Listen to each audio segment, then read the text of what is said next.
Hello,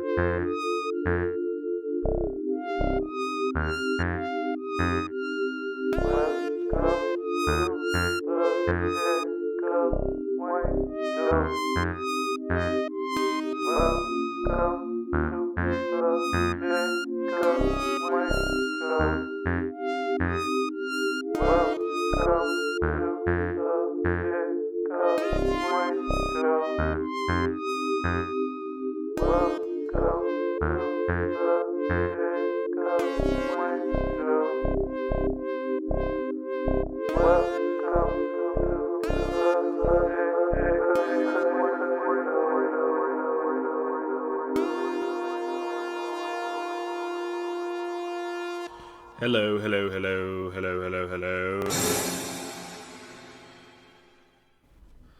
Well. Welcome back, Dan. Hey. We recorded last week, and for whatever reason, my recording software recorded you, but didn't record my voice. So I'm all kind of animated talking with my hands, and you can't hear me, and then you occasionally would pop in. I thought about posting it as a joke after you mentioned that, or somebody mentioned that. And I realized I had just erased the file because I was frustrated. So that's why we didn't have an episode last week. So Kellen's still gone on his trip, so I figure why the hell not? We'll just get completely caught up on the film diary thing. But since we recorded last week, we kind of don't want to sit and just elaborate as much as we did on the things we already elaborated on last week. So the first chunk of this... Rest, Sorry, go ahead. rest assured, it was very enlightening, and it was a great conversation. You just can't hear it. It's true. It was very deep, It was the philosophical. A lot of good points. And you'll never get to hear it. It's almost like the Bible part 2. Just like there's been scripts, they gotten around Hollywood, but, just never developed it.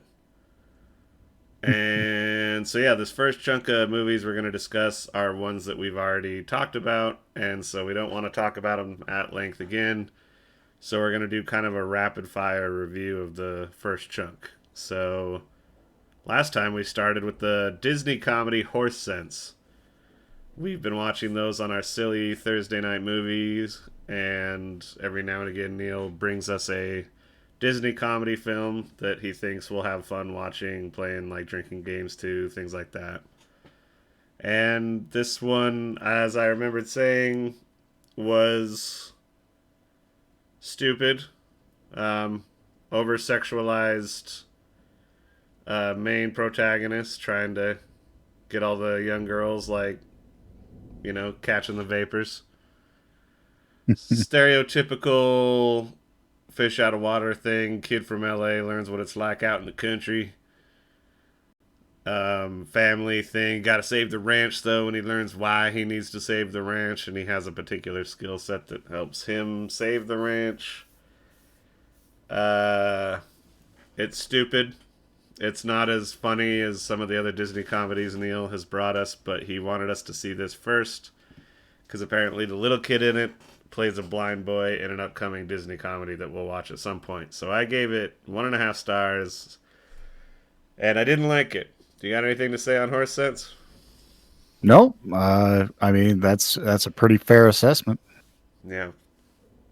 So, yeah, unless you really like watching silly, stupid Disney comedies, I wouldn't bother with this one. But that led into our next watch, which was City Slickers. This is a classic Billy Crystal vehicle. On the poster, he has the New York Mets logo on a cowboy hat, which pretty much tells you the plot. He goes to try cattle... What's the term I'm looking for? Cattle rustling, I guess. Cattle train. Yeah, cattle train for a vacation, and he runs into more than he would expect as a New Yorker out in the country. And I remember I liked a lot of the camera work. Score is good. Nice, simple little comedy from the 90s that ages corny, but It's still aged pretty well. There's still some likable, lovable stuff in it. Yeah. What would you add to any of that? Uh, yeah, it was just pretty much very much what you would expect out of, that premise of a movie. It was very straightforward. Yeah, it was good. I liked it. Uh, Aged better than the Three Amigos. Three Amigos, which Yeah, we had. Yeah, I think that'll be an ongoing thing as we revisit some older comedies. just Because, compare everything to the Three Amigos. well, it is just interesting how some comedy like ages terribly, and Yeah, some of it's like, no, that's still pretty good. yeah, But I don't know. I think like old horror ages wonderfully. It's almost like wine. yeah, Whereas comedy, it's like, ugh. It's like the bad vegetables in the back of the fridge sometimes. Um, I guess as I was mentioning to you that we were going to rapid fire these, it's just kind of not bother looking up the details, remember what we can remember. Um, and if there's any point that pops back up into our heads, like feel free to mention it. And I guess I don't even know if we said this the last time, but there was obviously that run of Billy Crystal for a while in the '90s and the '80s, yeah. and he Hmm. always did the Billy Crystal thing, which I think he's actually a good actor, but he was always utilized as Billy Crystal the comedian. Yeah, I'd like to yeah, see him in something a little more subdued and see how he does. I mean, because he's still around, he's still doing stuff, but just obviously not at that level anymore. yeah. Definitely not Um, as popular as he used to be. no, I don't even know if they wheel him out to host the Oscars anymore. He used to be the go-to guy, Yeah, but yeah, I don't know. I think everybody got a little tired of his shtick, which is a little like nobody talks like this in the real world when you go back and visit his stuff. yeah, But yeah, we'll talk a little more about him upcoming. But then for our Sunday family movie night, we watched Starman from John Carpenter. This is my first time watching it. We're slowly working on a John Carpenter list, so even extra, we're not really saying much on this one. Other than I loved it, I gave it 5 stars, and yeah, it's just a perfect little sci-fi rom-com movie. yeah. Got Yep. anything Jeff else? Bridges was great. Yeah, Yeah, yeah. It kind of yeah, hinges on Jeff Bridges being as good as he is, being a alien that takes the form of the main actress's dead husband. And she's the lady from Indiana Jones. I can't remember her name. I can pull it up real quick. Karen Allen. She's yeah. pretty great in it, also. But we'll talk about that in the future. Then we watched Lost in Space, the 1998 version with Gary Oldman and John Hurt. No, I always maybe not John Hurt. I get his name mixed up. William Hurt. Yeah, two different Yeah. actors. Uh, I gave this one 2 stars out of 5. I didn't like it. All I would say is I think it opens impressively enough. There's some like, oh, that's cool looking, like ship battles and futuristic Earth. And it's quirky. You're thinking like maybe this will be silly fun like Fifth Element.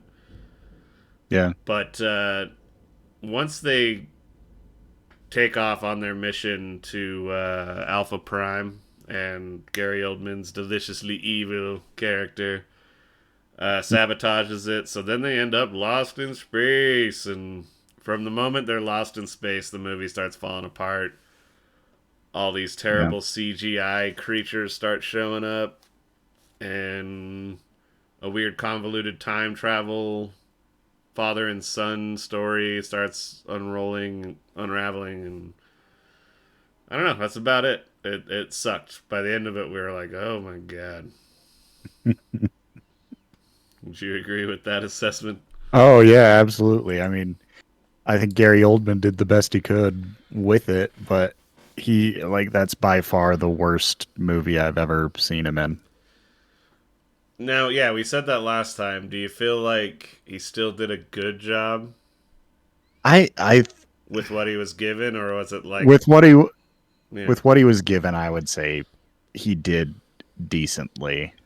I don't think any amount of like a different person in that role or, playing it a little differently would have helped.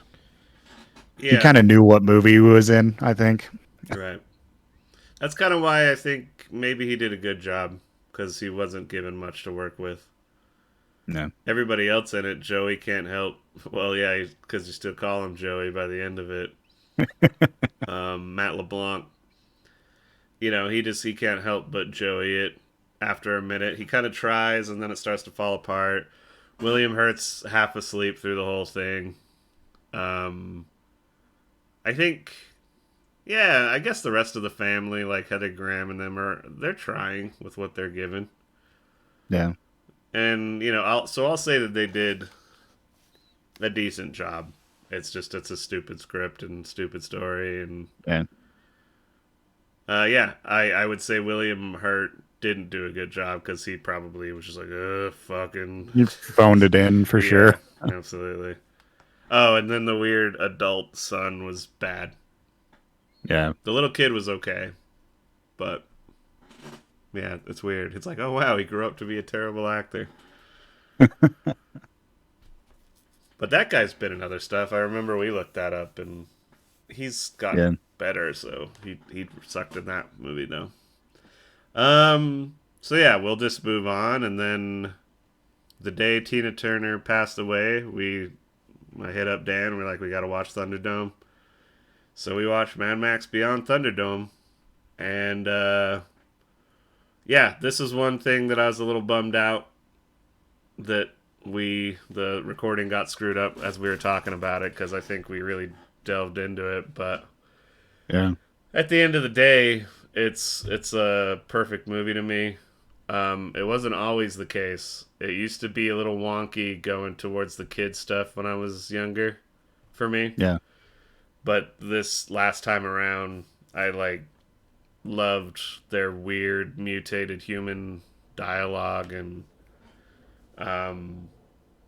so I loved it from beginning to end. All the characters, dialogue as well as just character design, set Mhm. design, Set score. design is Yeah. something special with pretty much all the Mad Max movies. It's great. Well, yeah, and the weird, whatever you call them, the vehicle chase scenes that Yeah. are always like a highlight of them. But yeah, like crazy cool vehicles and cars and stuff, and um, yeah, it's an awesome movie. Rest in peace to Tina Turner. I feel like I need to see her in some other roles because I really liked her in this, Yeah. She and did a great job. I feel like I need to listen to a little more of her music too. Yeah. But with that probably kicked off us attempting to do this George Miller list now as well. Yeah. But we'll get into that in the future. Then we watch Furry Vengeance, which is part of our Brendan Fraser list that we're slowly working our way through. And Neil brought it up because it popped up as a free YouTube video, and he's enjoyed kind of catching up on all of those. And I was like, no, we should definitely watch it because two comedians I love, Jim Norton and Patrice O'Neill, are extras in this movie. And so I remember them talking about it on the O&A radio show back when I was in college and telling stories about how Brooke Shields is like a mean, hilarious bitch, as Patrice put it. But just that they liked hanging out with her and joking, and just that Brooke Shields could like really dish it out and take it. And so I was like, oh well, hopefully they'll be like the comedic heel, like the animals will fuck with them a little bit, and they'll at least get a little bit of lines. But they didn't, and this movie's really stupid. Um, I would say it was entertaining though. It was like Yeah. just dumb, silly. Better to watch with friends. Yep. Um, Very slapstick, yeah, very you know, cheap laughs kind of thing. It's yeah, basically what you would expect out of I mean, just looking at the cover, you know what the movie is. yeah. It's one of those $5 Walmart DVD bin movies for the kids. Yeah. You like, or yeah, it comes in a pack. Like there will be three animal comedies for children, and you Yeah. buy them at once, and then you just go to the living room and watch these. Shut up, mommy's got to drink wine. It's that type of movie. Although, like, it has a lot of people you know and love in it, they don't get to do anything along their lines of comedic sensibility.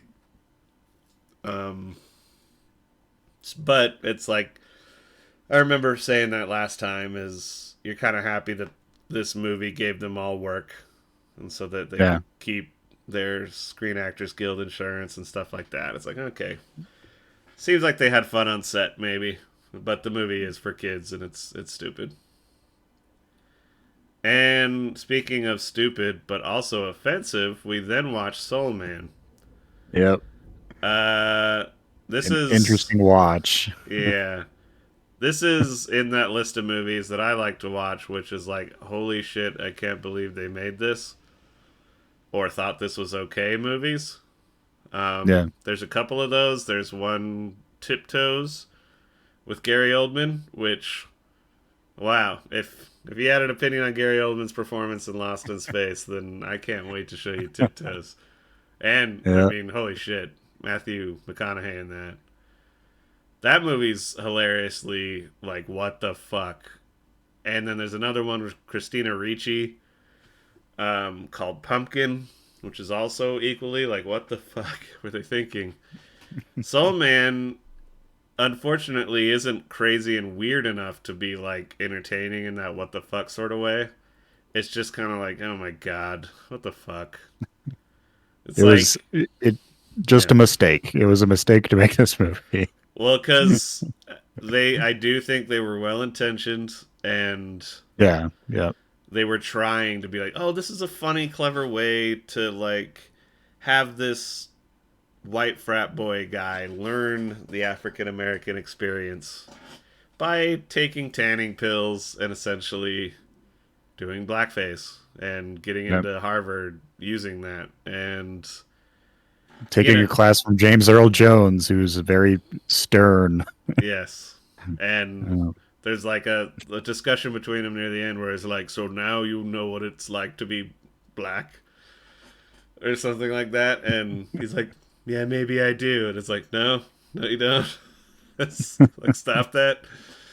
Um, yeah, it's just filled to the brim with, oh, he gets picked to be on the basketball team because he's black. And then he plays and he's terrible because he's actually white. Like, wah, wah, wah. And just, it's filled to the brim with that. And then he falls in love with a black woman who has a kid and he's like, "Oh man, how do I tell her?" And then it just turns into that like, "No, I'm going to do absolutely everything I can to make up for this." And it's like blah blah blah and yeah, it's just really bad. Really bad taste. yeah. But yeah, it is fascinating cuz it was 1986, the year I was born. This is where Hollywood was at. As what this was how woke Hollywood was in '86. And I'm sure that there was people like, oh, but not like the kind you'd want. I don't know. It is fascinating in terms of our country's history, that's for sure. Yeah. And now, I kind of like this pace. We're doing okay, but we can elaborate a little bit more because now we're getting into stuff we didn't discuss in last week's episode. Hmm. Um, and I'm gonna kind of count this as a movie watch, but it's a HBO miniseries. Nowadays there's these limited series and stuff coming out that almost function like a really long movie, so I just tend to plug them into my movie diary. And I gave it a rating even though we only watched the first episode. I feel confident about that, just with the tone. Hmm. This thing Yeah. was called White House Plumbers, and I had wanted to watch it because it was about the people involved in the Watergate break-in and the subsequent things going on with Nixon and the cover-up and all that. It has a notable cast. Woody Harrelson doing a really weird Yeah. voice choice. Justin Theroux, Lena Headey. That's what's her face from Game of Thrones. Cersei. Cersei. Yeah. Yeah. So it's got a good cast, but by the end of the episode, I was waiting for it to be over. And it was trying to be comedic, but it wasn't Yeah. funny enough. They were And leaning very hard into comedy for sure. yeah, like there's this Like a wacky, situational comedy kind of thing where, yeah, yeah, like a comedy errors kind of thing. But yeah, yeah, like I bumbling don't know. buffoon buddy comedy almost. Like I Yeah. read some review somewhere, and it was somebody who they compared it to the other guys, which I never watched that. Yeah. Did you watch that? I think I did. It's forgettable. Yeah, it's a Shane Black comedy, and usually I like his comedies a little bit. Yeah. But yeah, that one, it's I don't know. It is kind of the same joke style. It's like, oh, let's just get these two good actors and make them act like bumbling idiots, and that would Yeah. be funny, right? Like, and it's like, no, it's just kind of annoying because Yeah. And when you do that, a lot hinges on those two actors working really well together, and I just think that was missing. So like the entire linchpin of this comedic take on Watergate isn't working. yeah, At least not for me. I mean, maybe other people seem to have different opinions because it's very highly rated by some people. But here on Letterboxd, it's 3 stars or 1.5 or half a star. on IMDb, it's 6.8 stars How about that? out of 10. Yeah, So here's I the don't know if review. that's padded or not, but Could be a critical response. Like they usually tend to softball stuff a little more than yeah, just general audience that feels the need to say anything about it or even rate it. That's at least what I've noticed on like uh, Rotten Tomatoes. yeah, Like there'll be a lot of critically loved movies, and then the audience score will be 43 or something. And that's not yeah, always like the douchebag QAnon types that like review bomb a movie because it's too woke or whatever. Like yeah, sometimes, yeah, the critics are just like, "Oh, this is incredible because of who's in it and who worked on it," and then you're like, "Yeah, but is it actually good? Like, it's kind of sucks, or it's pretentious or whatever." But yeah. this just kind of sucks. The one review I found, he said, "Yeah, such a shit attempt to copy Nice Guys. Hmm. If this wasn't in the '60s and they couldn't make it look slightly cool, it would be so unbelievably bland. I think I would shrivel up." And yeah, I would. He's kind of trying to take the piss a little bit, but I would agree it is very bland. Like the Yeah, most I paid attention to anything was the set dressing. Like, oh, yeah. It was what a nice shot pretty house. well too. Yeah, Cinematography wasn't bad. The set dressings, is period accurate and it looks pretty good. But it's you know that's all window dressing with no substance. yeah, and it's weird to like almost shrug that stuff off because it's an HBO production. It's just like, well, of Hmm. course it's gonna look good.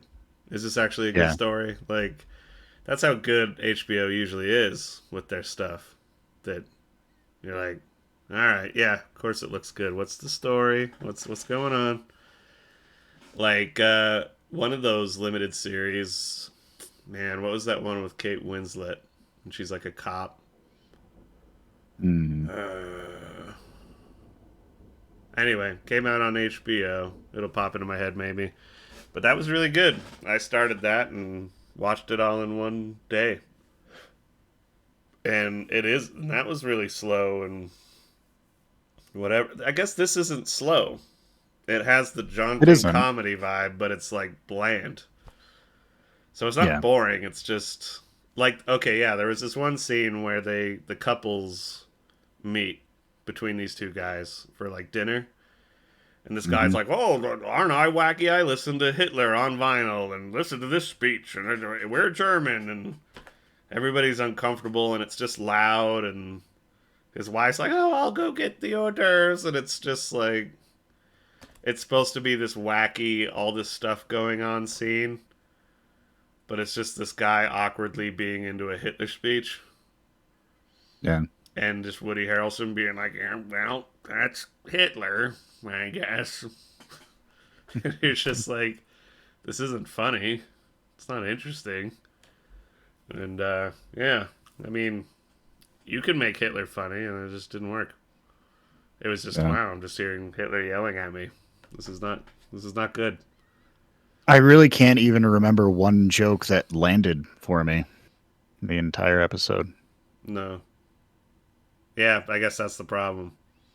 Yeah, I just knew nothing was landing. jokes are Yeah. getting thrown at you right and left, and I'm like, uh huh, okay. Well, like, I want to know about the Watergate stuff, which is something I talked with you about while we were watching it. As I was like, I'm so fascinated by political intrigue and scandal and presidential history, American history, like in that particular realm.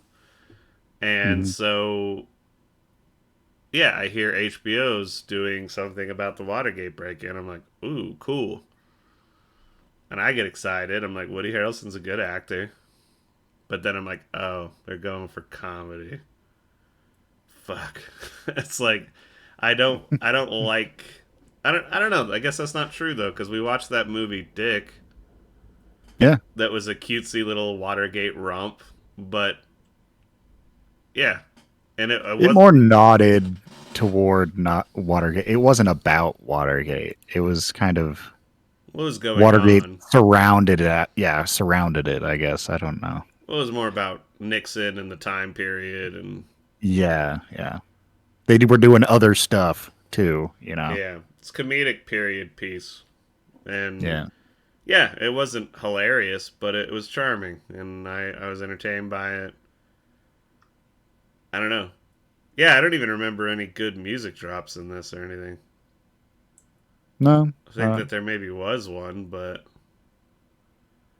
and not that you have to have that. It's just kind of like, yeah, you're in the '60s. There's a lot of cool soundtrack stuff you could do, but oh well. That immediately moved me towards like, all right, we need to like cleanse the palate a bit. And it was one movie I'd been meaning to watch with you, anyways. Was All the President's Men, the Mm-hmm. classic from Yeah. 1976, starring Dustin Hoffman and Robert Redford.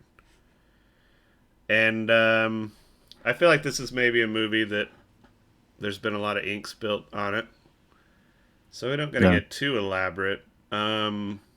It is like a procedural film, and especially like within journalism. So it's Mm-hmm. like not only a bit of a detective procedural, but it's journalistic.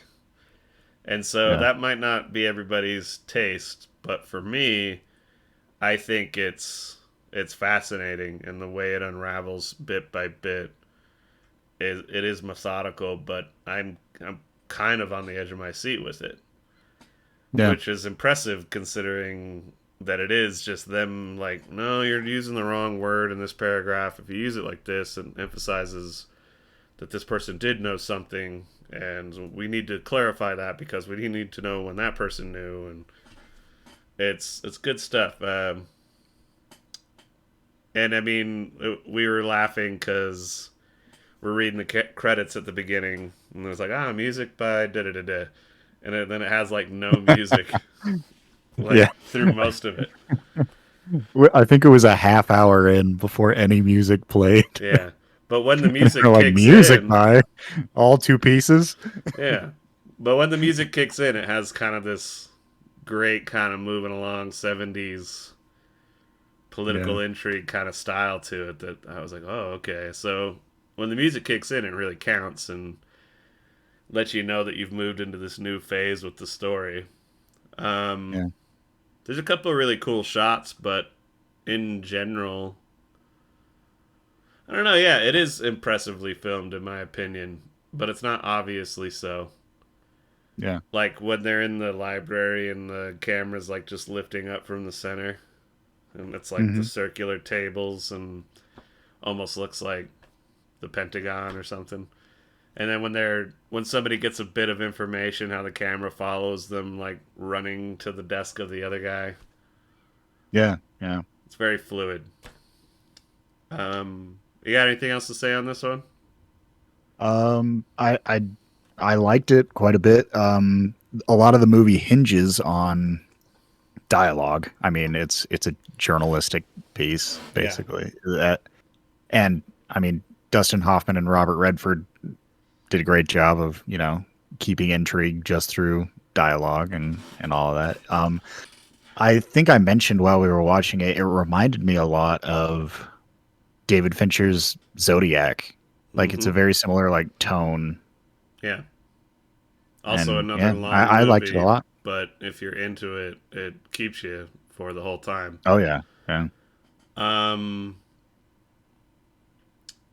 there and I remember it was either in like an interview with Dustin Hoffman or Robert Redford or whatever. You, oh, what's that guy's name? James Lipton, the guy that used to do Inside the Actor Studio. hmm, It was like an interview with one of them. I'm pretty sure, but yeah, they were talking about All the President's Men, and they were talking about how they memorized the script so much because they wanted to have the element of talking over each other yeah, and like have that natural kind of like but yeah, but this person like no like, and rather than waiting for each person to read their line piece by yeah, piece, like they got really good at having it feel like a natural like, oh, but what about kind of conversation. hmm, And I think that I remember hearing that, and that's what made me watch this movie the first time I watched it back in college. And I didn't like it as much then as I do now, but I did like it. Um, but then I rewatched it again. I even wrote up a review of this, um, kind of around the Trump years. Hopefully, the last Trump years we ever have to deal with.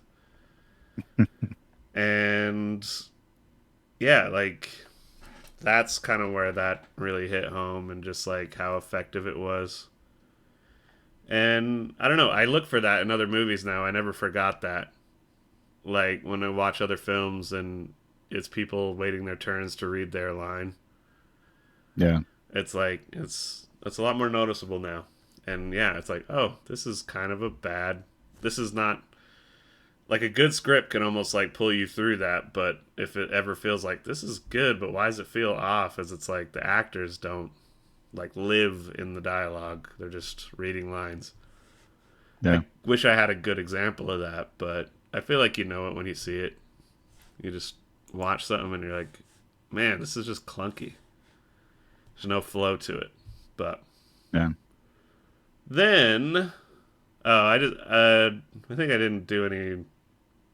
So White House Plumbers, I gave that 2.5 stars, and I didn't Yeah. like it. All the President's Men, I gave it 5 stars. I like it. Yeah. We then watched Throw Mama from the Train to sort of continue our Billy Crystal watching, but also a little bit of our Danny DeVito watching.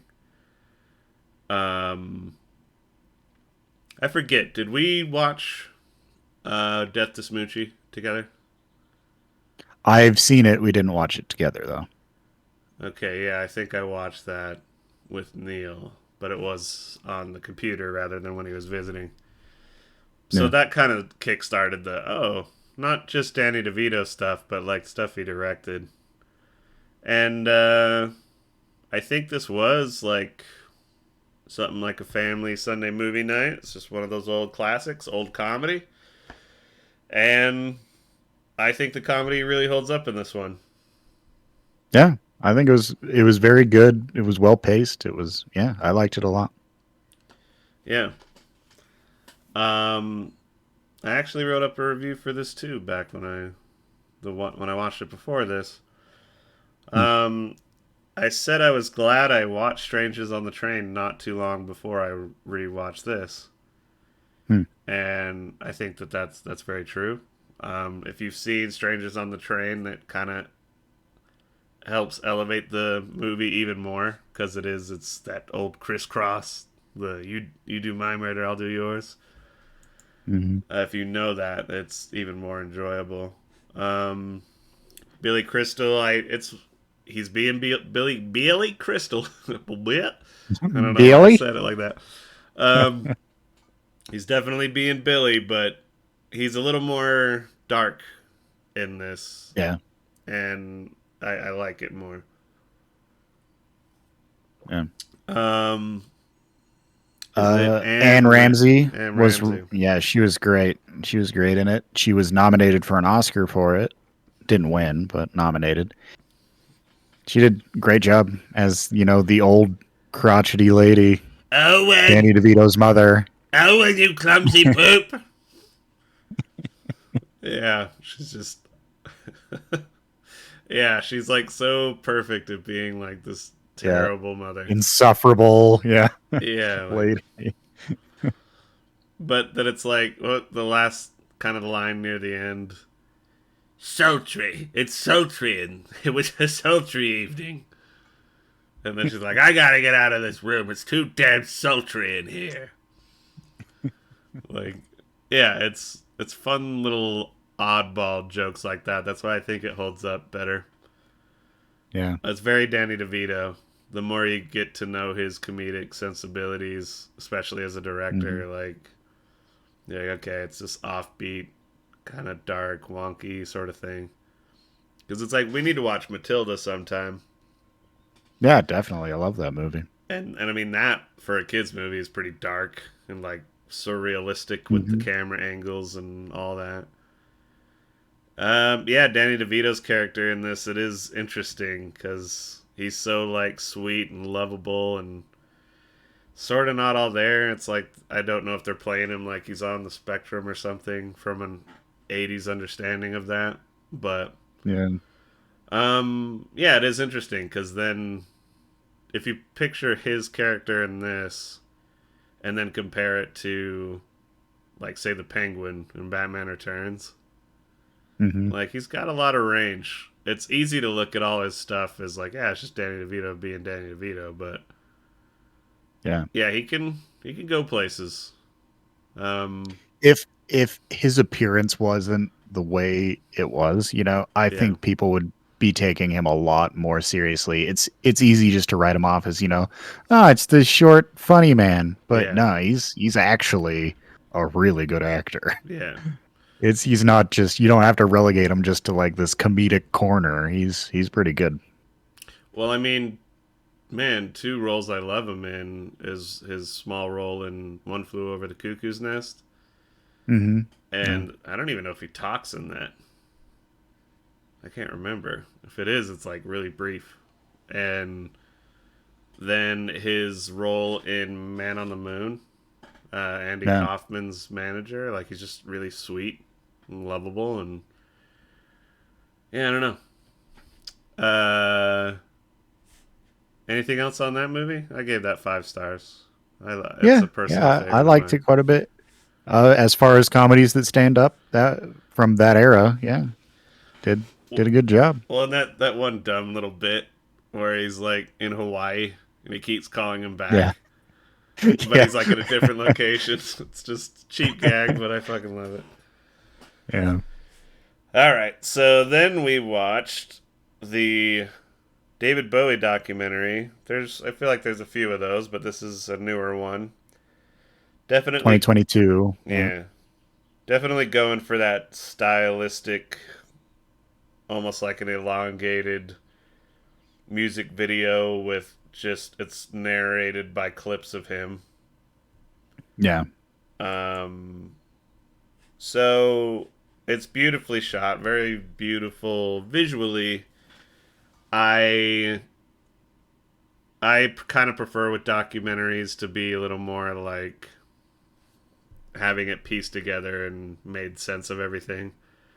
Like, Yeah. this is David It Bowie in the 1960s, and this is what he was doing in the 60s that was having this effect on that, and I kind of prefer yeah. that, but this was well I made. don't even know if I'd classify it really as a documentary. I mean, it's mainly cut together archived footage and audio Yeah.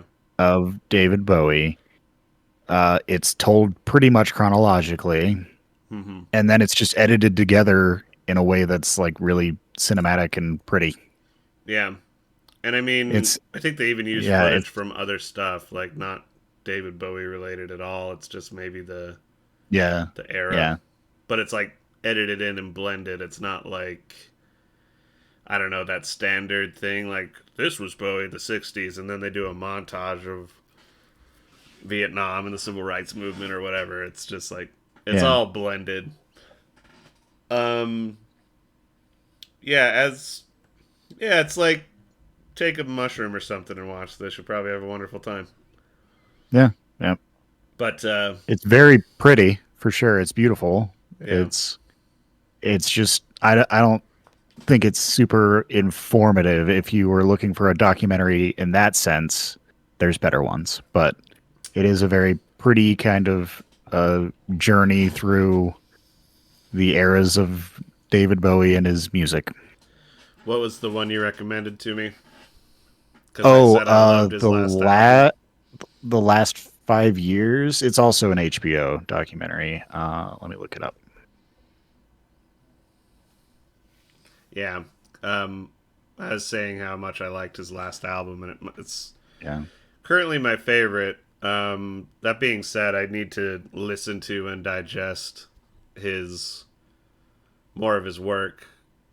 Oddly enough, as I did I started with his very first album, which is very odd and like, especially even in comparison to his later work. Um, I can't remember even the names of them sometimes, but yeah, I did the Ziggy Stardust, and I think there's one that's Mhm. from the '80s, is like Low End or something.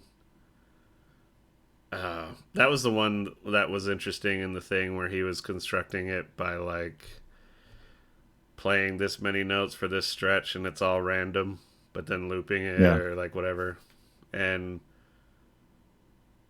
yeah, that like whatever song that is. I like that track. Hmm. And then I mean like Heroes is wonderful. So Yeah. there are songs that I'm like, wow, I really love that song. But at full albums, it still never quite grabs me. But I think that's just a testament to how interesting and cool he is that I'm like, I Yeah. don't even know if I'm like that huge of a fan of his music, but I love David Bowie. So it's like, Well, I mean, he was a lot more than just a musician, for yeah, sure. He was a artiste. whole package of entertainer. Yeah. Oh, he's a polymath. Yeah. Yeah, almost like a Benjamin Franklin. Just maybe not as much science stuff. But yeah, did you find information on that before we move Yeah, it's on? just called The Last 5 Years. I said it right the first time. David Bowie, The Last 5 Years documentary on it's an HBO production. When did that come out? It was right after his death. I think 2018, a few years after. Was he involved in that at all, or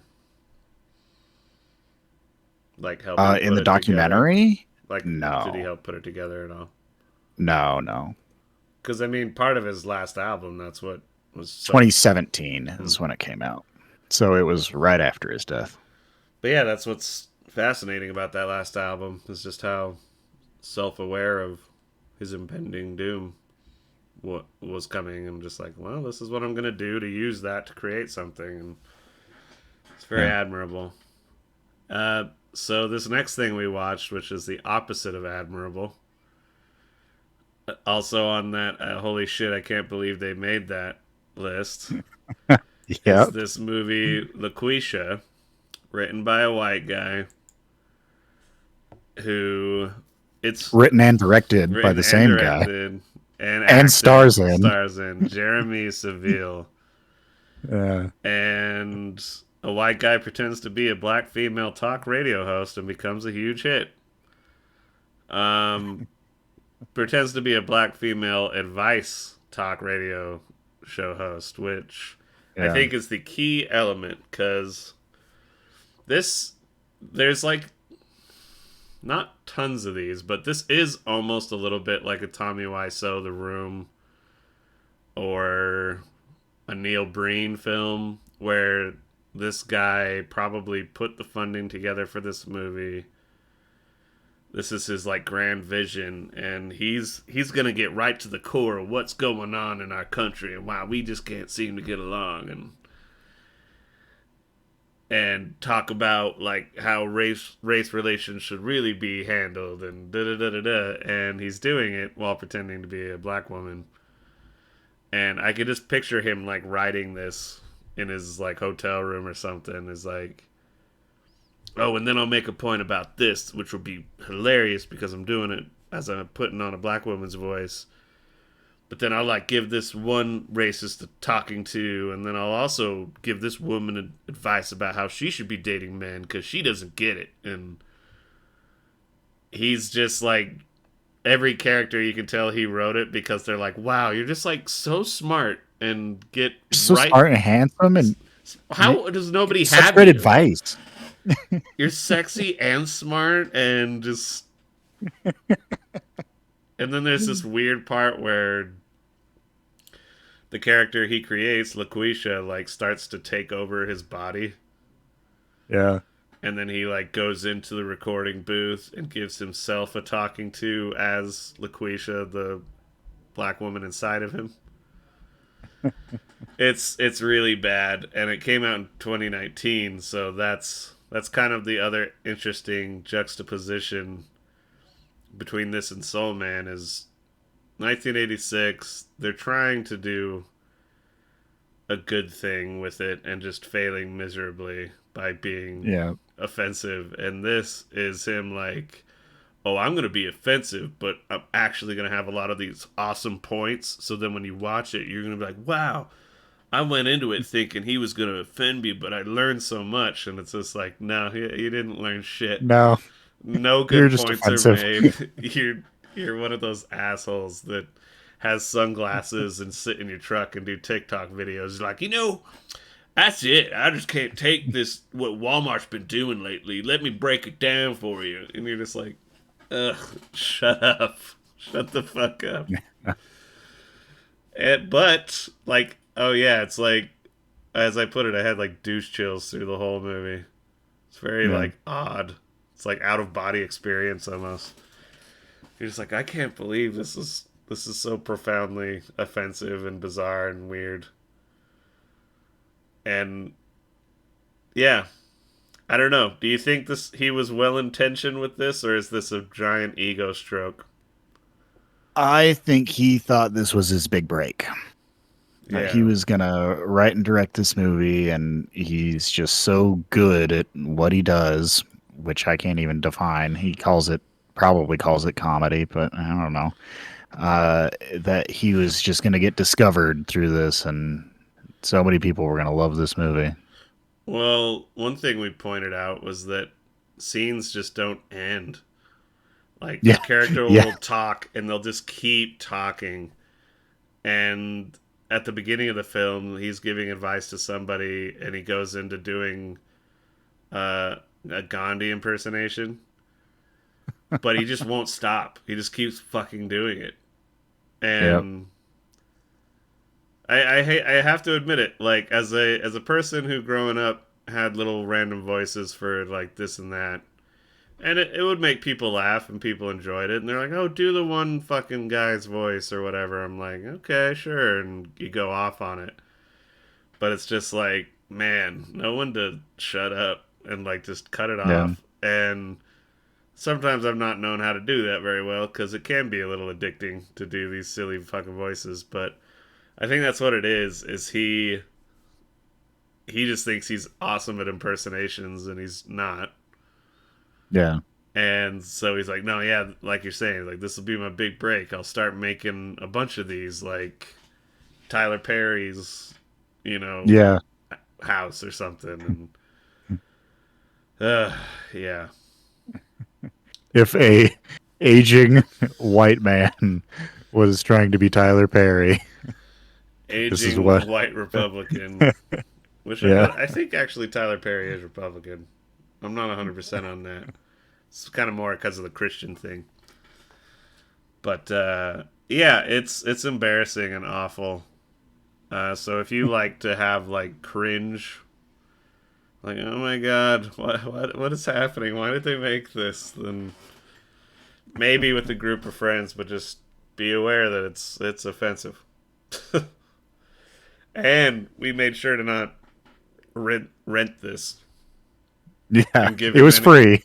Yeah, both Soul Man and this we're pirating this, or I guess it's not pirated, it's on Tubi, but it's like nope, we're watching this for free, or we're not watching it. We're not contributing to this maniac. All right, so then we watched a masterpiece, Reanimator. Absolute masterpiece. Love this movie. Why don't you tell me about it? You seem to know a little more about it than me. Oh, I don't know. I it's the so I guess I'll do the synopsis. After an odd new medical student arrives on campus, a dedicated local and his girlfriend become involved in bizarre experiments centering around the reanimation of dead tissue. It what I love about this movie is it was done fairly cheaply, but it was executed just so well that I mean it's become a cult classic. People know Reanimator pretty well. Yeah, Um, I haven't read the source material or anything, so I can't speak on that. But it in I can't even really articulate what's so great about it. The makeup effects are amazing. The just it just works, even though it's low budget. well, it's so intelligently made with its limited Yeah. resources. Oh yeah. Yeah. This movie could have been terrible in the wrong hands. You could have the same script, and there's a genius to the people they cast and like to act in this. Hmm. It sets a really great vibe. There's little ingenious choices like the glow in the dark green liquid. Yeah. It's just tiny little choices like that. Like every time a little bit of that goo pops up or something, you're like, ooh, like it's intriguing. The yeah, camera work, practical effects. Yeah. Um, Practical effects are better than people are doing now, yeah, and this was done in '85. Like it's pretty high up there on the like it's a lesson on practical effects if you mm-hmm. to know what to do. It's great. Well, yeah, and I don't then know. having a severed head, and obviously his body's underneath the table, and he's just coming But up you through don't a hole. care. Like But the way that they make that look is it's yeah, really easy to forget that and just like yeah, that's a severed it's head pulled talking off. to him on the table, and Yeah. It's easy tricks pulled off so elegantly. yeah.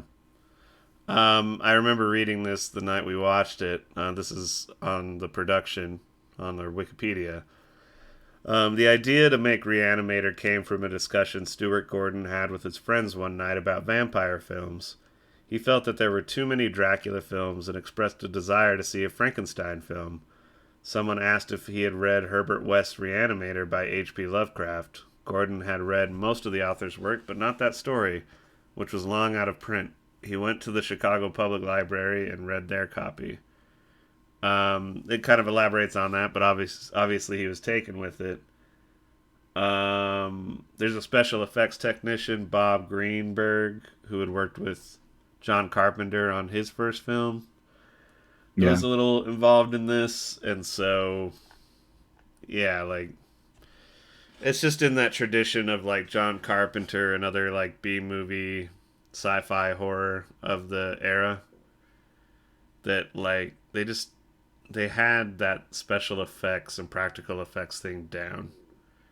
Hmm. and they knew how to create a mood with just camera and lighting, and the actors like rode that line between hamming it up but then also being kind of really intense.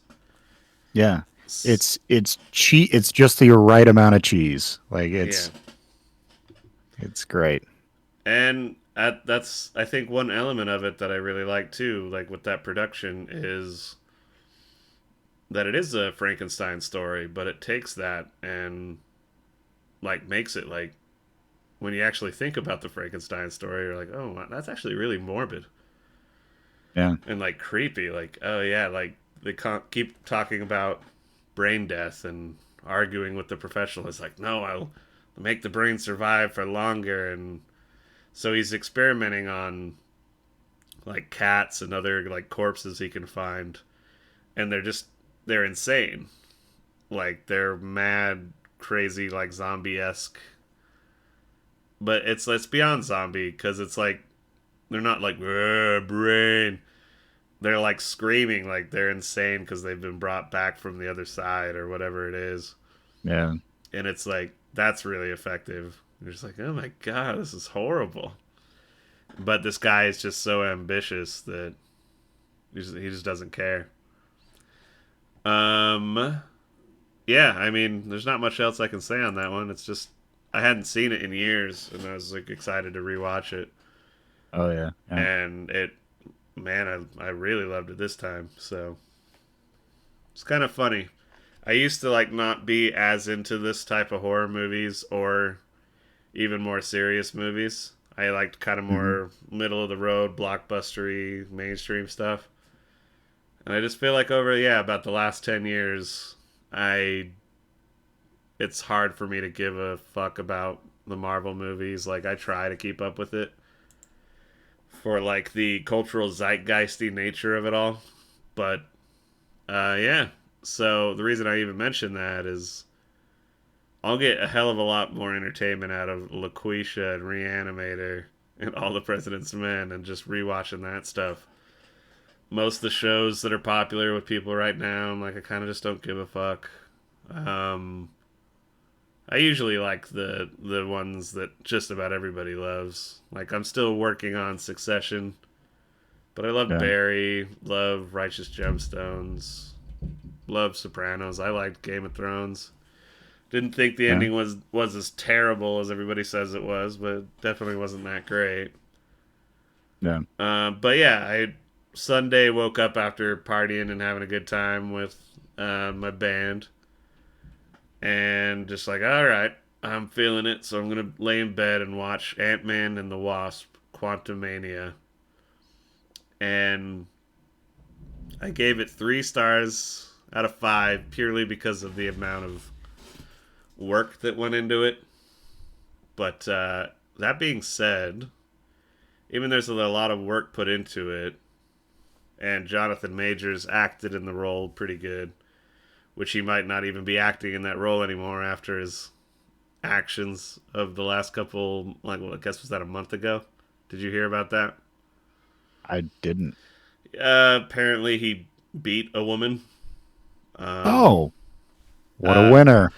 yeah, but they say they have footage, but nobody's seen it, and his lawyer says they have absolutely verifiable proof that he did not do this. Oh, well, So innocent until I'll wait proven for it to come guilty. out in the wash. Yeah, wait for it to come out.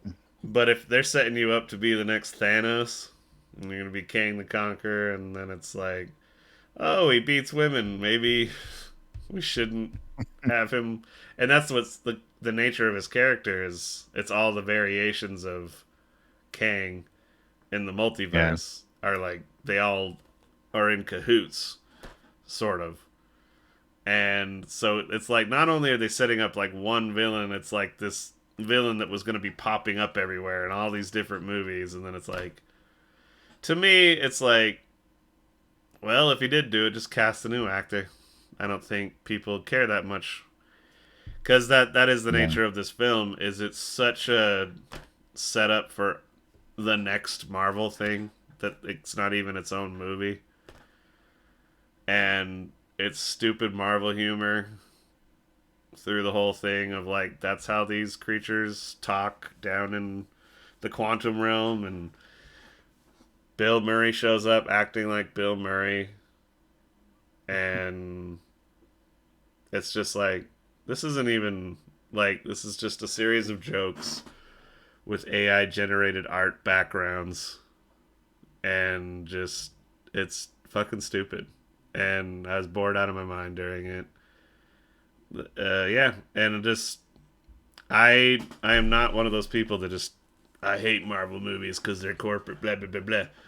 Because Star Wars is pretty corporate, but I still like those. Some more than others, but I'm Yeah. like, no, I'm on board. But Marvel, I was pretty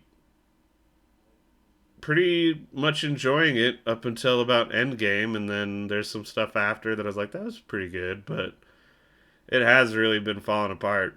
Like their amount of effort they're putting into it is, it's like this is just churn them out, put that same Marvel humor over the top of every single one of them, Yeah.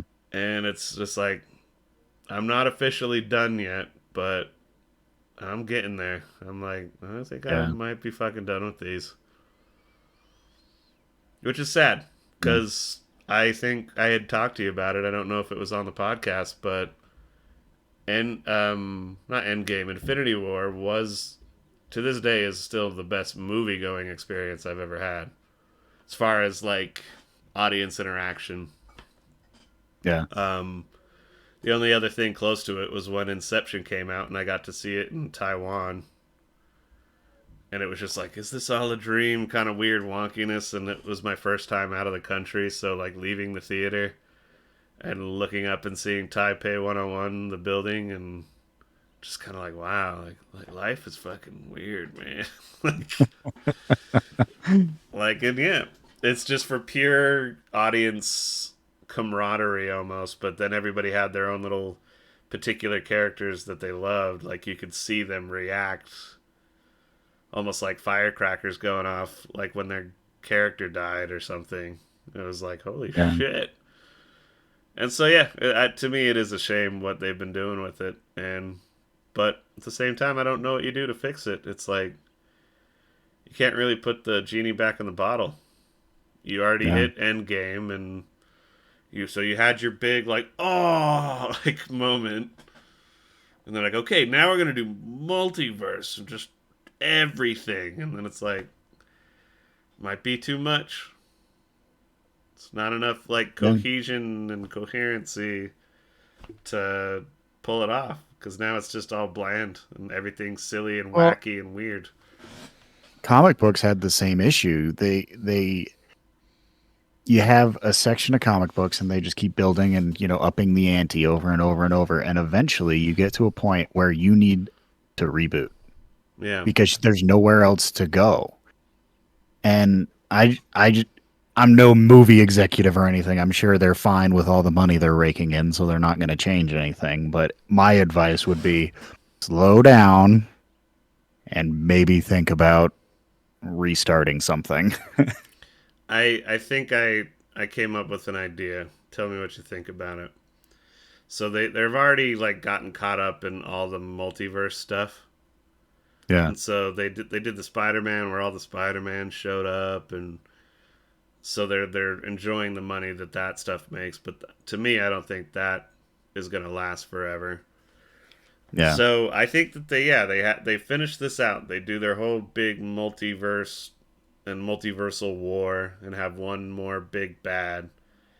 But, when Iron Man sacrifices himself to end that whole conflict, like they Hmm. need something almost like the snap that like dusted everybody, but what it is it like severs all the multiverses off from each other. Like they could no Yeah. longer access each other. And so then some characters you love are lost in another universe, Yeah. or one is just cut off. But then that's where you like, okay, we're not gonna make any of these for like a couple of years, make you miss it a little bit, and then Yeah. yeah, you start telling individual stories again. Like maybe you start the X Men and it's just X Men, It's not attached to all the backstory of the MCU.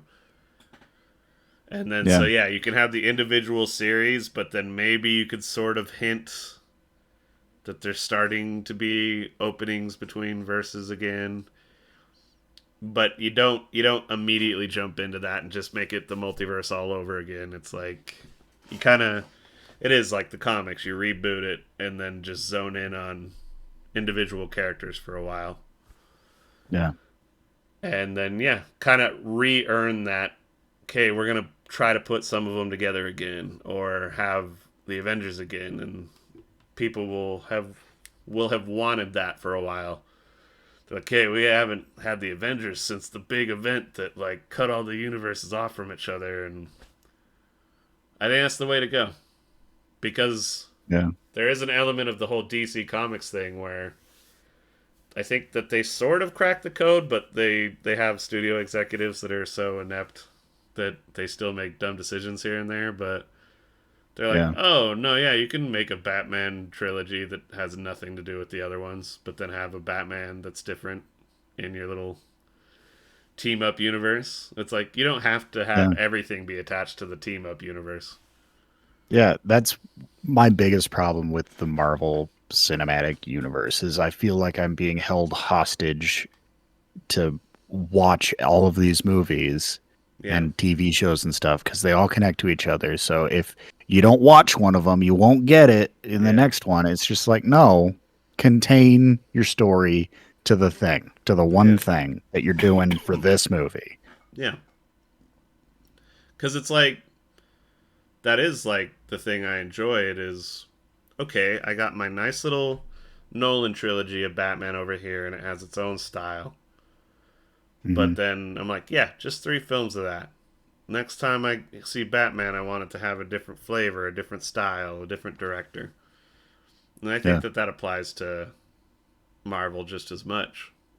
Like, Yeah. And they should take pointers from comic books. That's exactly what they did with comics is you get a new artist, you get a new writer, they do it their way, and then eventually that'll end, hopefully gracefully. yeah, no, yeah, yeah. No, it'll be interesting. Um, I think the next 5 years are going to be pretty intriguing. What happens with all that? Like, how everything's going to shake out between streaming services and theaters and what Yeah. mass produced tastes are because it does make sense that oh you can make these cheap horror movies and make your money back because people like to go to the theater to see a horror movie with a group of people, and then Yeah. these blockbuster event type films throw a lot of money at it because they make their money back because people like to go see that with like their whole family or something. But I don't know. It is. I know a lot of people talked about like, yeah, I haven't seen a good comedy in the theaters, and those are good to go see with a group of people. Like I've heard it mentioned on a couple podcasts not too long ago where like seeing Borat in the theater when that first came out was like Yeah. hilarious. Like and it was awesome seeing like what jokes hit or like certain people just uncontrollably giggling at one particular thing. Yeah. Like so yeah, I don't know. Like how that all shakes out cuz right now I want to go to the theater, but I keep looking at what's out and I'm like no, I'll just wait for it to come to streaming. Yeah. I don't know. I would have done the Mario one with Shocky if we had figured out the time to do it, but now it's like, yeah, well, just wait for it to come out. Yeah. But yeah. Anyway, I think that's all for today. We are all caught up, and we're starting 2000s King tonight, right? Yep. 2000s. So yes, the King We've done a list whole lot of them, continues. but we're not done yet. I think we're halfway done. About probably. I mean, there's quite a bit after 2000, but Yeah. There's that. we've done 40-ish series and movies. I Yeah, I don't know think how it, many it'll there are speed up a total, little but bit because there's going to be less miniseries for a little bit, right? yeah. Yeah. The Boogeyman just came out, and that's in theaters. That's Yeah, Stephen King. I thought about maybe going to see it, I'm interested for sure. then again, yeah, it's like, well, I'm doing the King list with Dan. By the time we get there, it'll be out, and we'll just watch it the way we've been watching King. So, and yeah, I think when we get to the It remake, that's where we're gonna do our big old Stephen King It episode. Yeah, Because yeah, we definitely can. I would say, let's see if I can pull this up so I can give him a shout out. There's a Best Movies Never Made podcast, and they went over uh, the different scripts that have been written for Stephen King's It. And Hmm. so there's a part one and a part two to that. So I highly recommend going and listening to those. Because I think I'll just leave it there because we'll discuss it when we get to it. But I'm excited to do that episode because it goes even deeper than I realized. Some of the development stuff that has gone on with that story, and it just percolated all my opinions even more. So, all right, I think with that we're gonna call it good. Sounds good. All right, you have a good one. Yep, you too. Ta ta! Thank you for listening to The Jacob Wayne Show. If you would like to contact us, please write us at fakoshka@gmail.com. That is FAKOSHKA@gmail.com. You can find us on Spotify, iTunes, and YouTube. Simply search The Jacob Wayne Show and it should pop right up. Make sure you like and subscribe and leave a review and share this podcast with your friends. Please write us. It helps add content to the show and makes the show even better for you, the listener. Thanks for tuning in.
Welcome to the